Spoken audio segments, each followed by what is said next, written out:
Halo teman-teman, pasti kita sering dong yang namanya bersin dan batuk. Namun masih banyak dari kita belum tahu nih etika batuk dan bersin secara benar.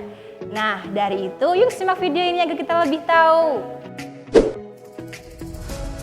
Oke, yang pertama saat kita bersin atau batuk, jangan lupa selalu memakai tisu atau sapu tangan untuk menutup hidung dan mulut kita.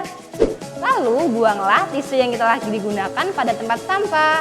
Jika tidak ada tisu atau sapu tangan, kamu dapat memakai lengan bagian dalam kamu seperti ini. Kamu juga bisa menggunakan masker saat batuk ataupun bersin loh. Segeralah cuci tanganmu di air yang mengalir dengan sabun atau kamu dapat menggunakan cairan antiseptik seperti hand sanitizer. Ingat, jangan membuang ludah atau dahak di sembarang tempat ya. Dengan menjalankan etika batuk dan bersin ini, maka kita juga membantu mengurangi resiko terkena penyakit infeksi yang disebabkan oleh bakteri. Gimana? Mudah bukan? Yuk terapkan etika batuk dan bersin secara benar.